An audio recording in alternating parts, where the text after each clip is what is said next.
बंद।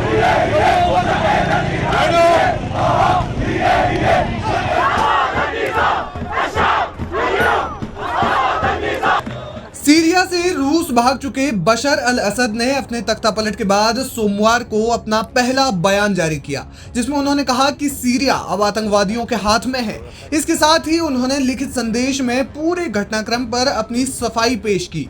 बशर अल असद पर लगातार नए खुलासे हो रहे हैं। सीरिया में साल 2011 से चल रहे गृह युद्ध में रूस ने असद सरकार को बचाने में एड़ी चोटी का जोर लगा दिया। रूस ने सीरिया में विद्रोहियों के ठिकानों पर लाखों टन बम बरसाए और विद्रोहियों को दमिश्क से खदेड़ दिया। लेकिन रूस ने मदद सिर्फ एक दोस्त या रणनीतिक साझेदार के तौर पर ही नहीं की थी, बल्कि इसके बदले में बशर अल असद ने भारी कीमत चुकाई। भारी भरकम रकम सीरियाई सदर बशर अल असद ने मॉस्को को अदा की। फाइनेंशियल टाइम्स की रिपोर्ट बताती है कि बशर अल असद ने साल 2018 से 2019 के बीच मॉस्को में लगभग 250 मिलियन कैश ट्रांसफर किए थे। इनमें से कुछ डॉलर और कुछ यूरो करेंसी में भेजे गए। भारतीय रुपयों में ये रकम करीब 2120 करोड़ रुपए होती है। खास बात यह है कि इतना पैसा उस समय भेजा गया जब सीरिया पहले से ही अर्थव्यवस्था की भारी चोट और विदेशी मुद्रा भंडार की कमी से जूझ रहा था।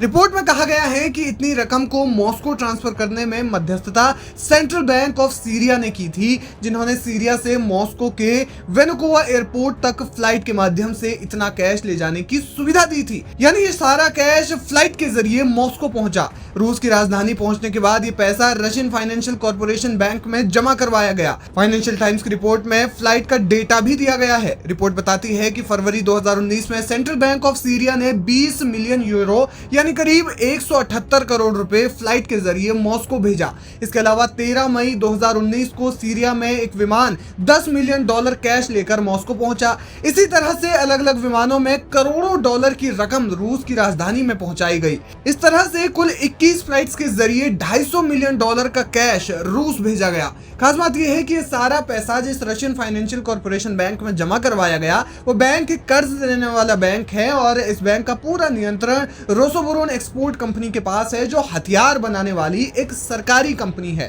रिपोर्ट्स बताती हैं कि रूस को कैश उस समय भेजा गया जब सीरिया रूस के सैन्य समर्थन पर पूरी तरह से निर्भर हो गया था। इसमें वैगनार समूह के भाड़े के सैनिक भी शामिल थे। आपको बता दें कि वैगनार एक रूसी कंपनी है जो रूस का एक अर्धसैनिक संगठन है। इसे भाड़े के सैनिकों का नेटवर्क भी कहा जाता है। कहा जाता है कि लगभग इसी समय यानी 2018 से 19 के वक्त में असद परिवार ने मॉस्को में लग्जरी संपत्तियों की खरीद शुरू कर दी थी। कई जानकार कहते हैं कि सीरिया से रूस इतनी भारी संख्या में कैश भेजना कोई आश्चर्य की बात नहीं होनी चाहिए। एक्सपर्ट का मानना है कि असद अपने गलत लाभ को सुरक्षित करने के लिए ये पैसा भेजते थे, जो विदेशों में असद की विरासत को सुरक्षित करने का एक तरह से तरीका या प्लान था।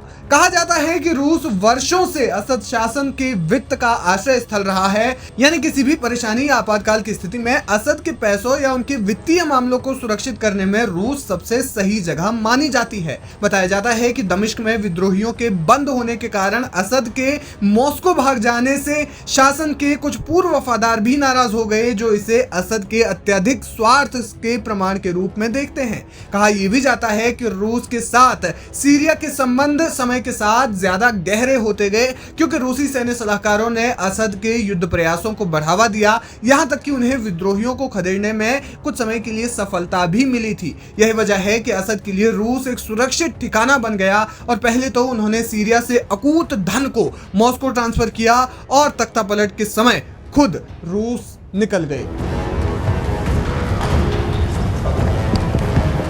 Уважаемый господин президент, очень рад вас видеть.